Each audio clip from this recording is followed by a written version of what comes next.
우리가 계속해서 본문을 통해서 남유다의 이런 죄악의 모습들을 우리가 함께 보게 되는데, 우리가 어제 함께 본문을 봤습니다만은 인간이 패망하는 이유 두 가지를 말씀드렸죠. 하나는 교만이고 또 하나는 진리를 분별하지 못하는 마음, 그 마음이 인간을 패망하게 만드는 거죠. 오늘은 특별히 예레미야가 교만에 대해서 조금 더 집중적으로 이야기하고 있어요. 오늘 15절에 보면 너희는 들을지어다 귀를 기울일지어다 교만하지 말지어다 여호와께서 말씀하셨습니다 라고 선포하면서 남유다 사람들의 교만에 대해서 이야기하고 있는 거예요. 이 교만은 이스라엘 백성들로 하여금 위선에 빠지게 하고 마치 지금 아무 문제 없는 것 같은 착각에 빠지게 한다는 거예요. 지금 바벨론이 1차, 2차 여러 번에 걸쳐서 남유다를 침공하였고 인재들과 청년들을 다 잡아갔고, 그리고 남유다에는 이제는 하나님을 섬겨야 할 때인데 여전히 교만하여서 위선에 빠졌다는 거예요. 그리고 또 남유다 사람들은 여전히 착각하고 있다는 거예요. 우리 지금 평안하다, 아무 문제 없다, 우리가 쫓아다니는 이방 신들, 그리고 우리가 좋아하는 애굽 나라가 있으니까 상관없다, 그렇게 말했다는 거예요.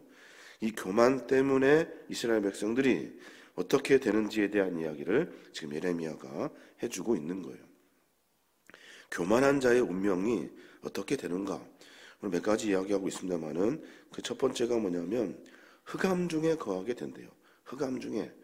교만한 자는 자신의 힘을 믿고 세상의 권세를 믿는단 말이에요.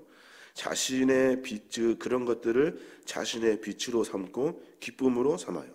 그래서 하나님 없이도 얼마든지 잘 살 것처럼 착각해요. 그리고 내가 하나님 없이 산다는 것을 자랑하고 의지된다는 거예요. 이런 자들에 대해서 하나님이 웃어버려요.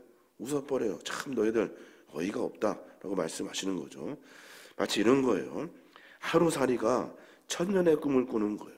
하루밖에 못 사는 하루살이라는 벌레가 천년의 포부를 밝히고 있는 거예요.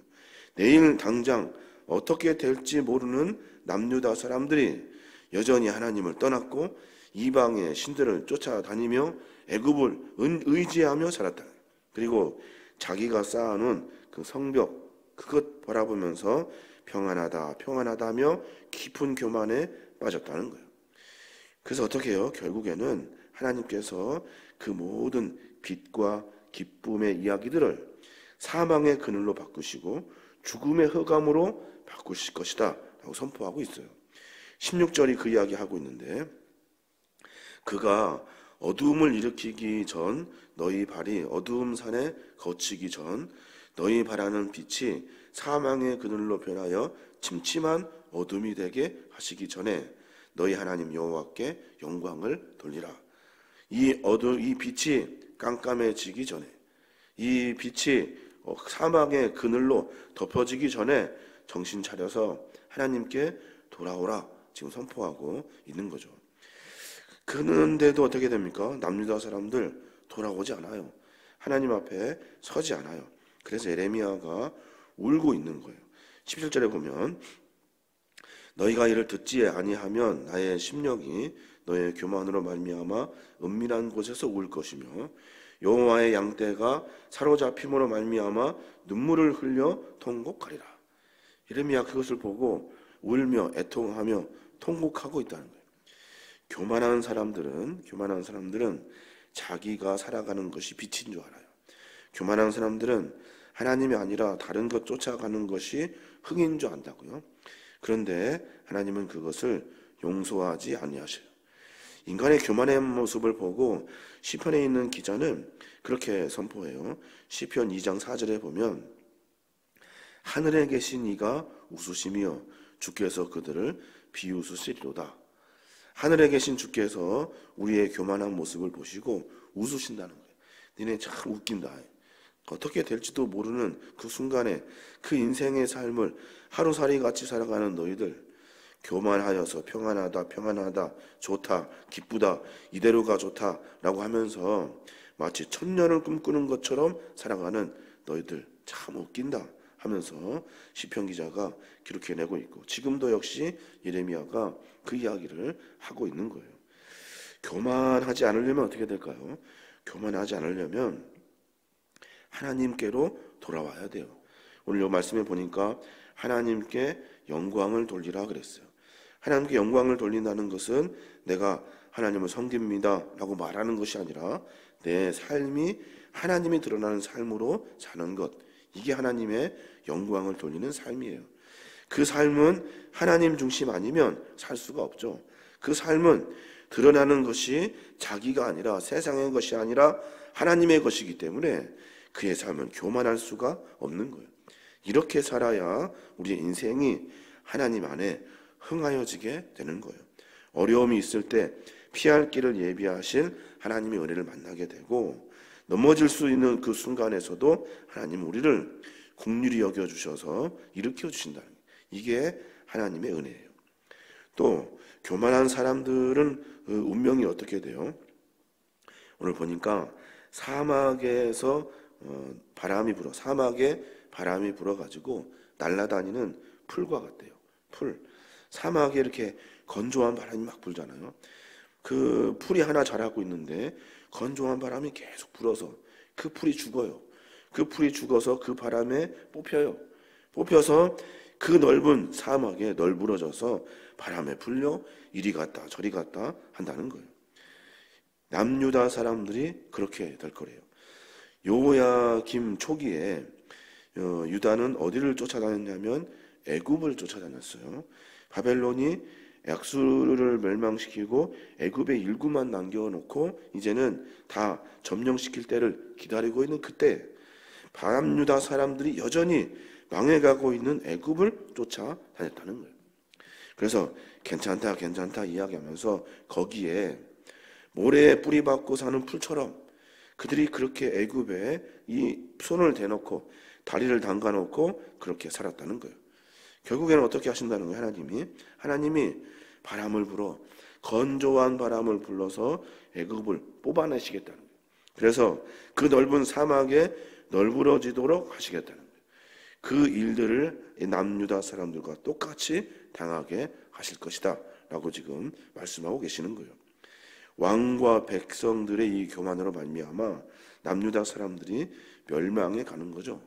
아주 사막의 뜨거운 바람에 이리 갔다 저리 갔다 흔들리게 되는 거예요. 그때 비유를 들어서 이렇게 말해요. 23절에 보면 굿수인의 그의 피부를 표범이 그의 반점을 변하게 할 수 있느냐? 할 수 있을진데 악에 익숙한 너희도 선을 행할 수 있으리라 그래요. 오늘 본문을 이렇게 읽으면 굿수인, 그러니까 그 흑인들의 피부를 희게 할 수 있고 표범의 반점을 변하게 할 수 있을 것이다 라고 착각하게 읽어지죠. 오늘 보면 굿수인의 그의 피부를 표범이 그의 반점을 변하게 할 수 있느냐? 할 수 있을진데 악에 익숙한 너희도 선을 행할 수 있으리라. 이 말은 약간의 반어법이 들어있어요. 변할 수 없죠. 어떻게 흑인이 하얗게 변할 수 있어요? 없어요.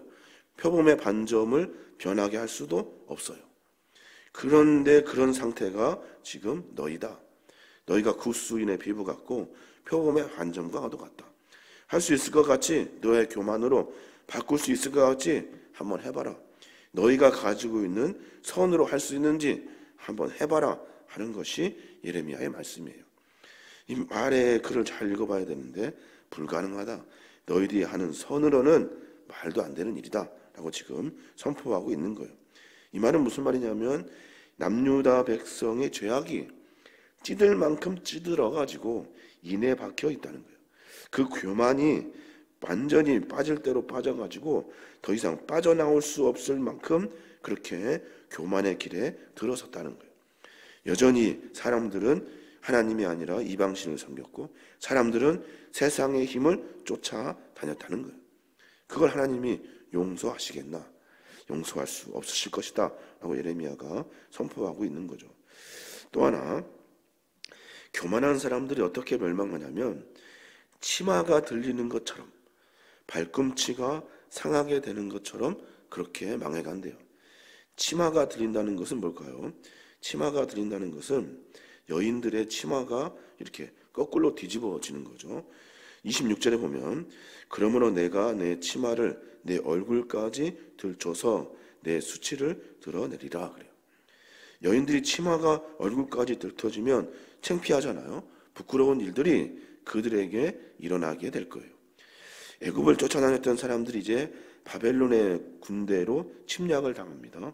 그리고 잡혀가는데 그냥 좋게 잡혀가는 걸까요? 그냥 좋게 이렇게 모셔가는 겁니까? 그렇지 않죠. 막 때리고 그리고 여러 가지 일들로 어렵고 힘들게 만들어요.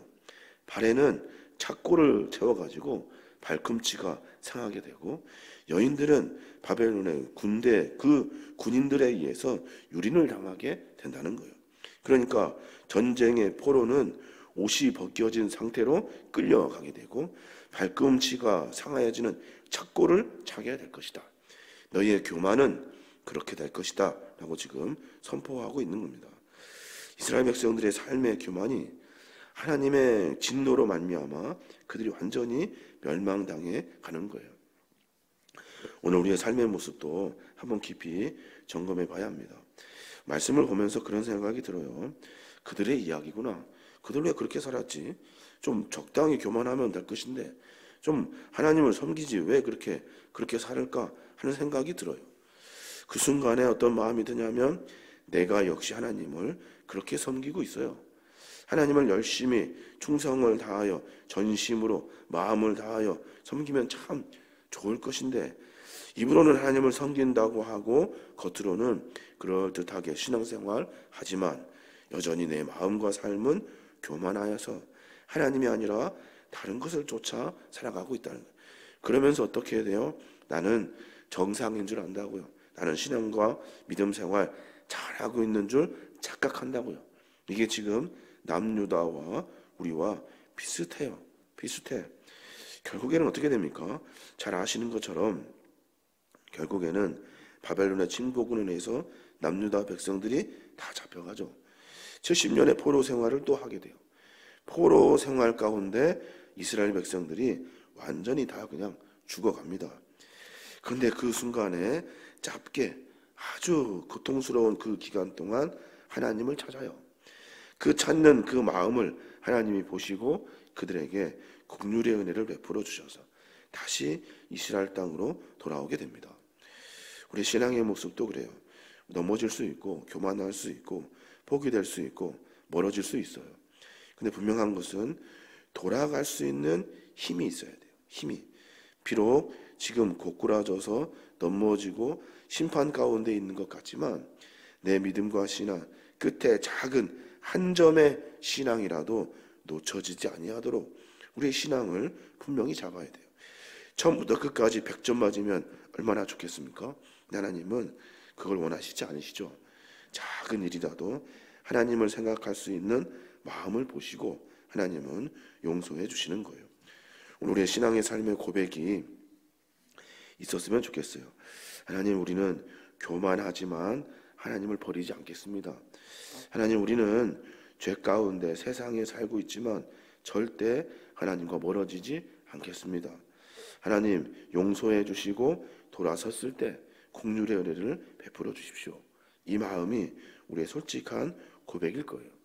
그 고백으로 말미암아 넘어지는 순간에서도 하나님을 놓치지 않는 그런 신앙의 삶을 살아야 될 줄 믿습니다. 오늘 남유다 사람들의 이야기를 보면서 우리의 모습을 다시 들여다보게 됩니다. 오늘 하루 가운데 하나님을 더 많이 고민하여서 내 진심이 어디에 있는지, 내 삶의 중심이 어디에 있는지 다시 고민해보고 하나님을 다시 붙잡을 수 있는 저와 여러분이 되시길 주님의 이름으로 축원합니다.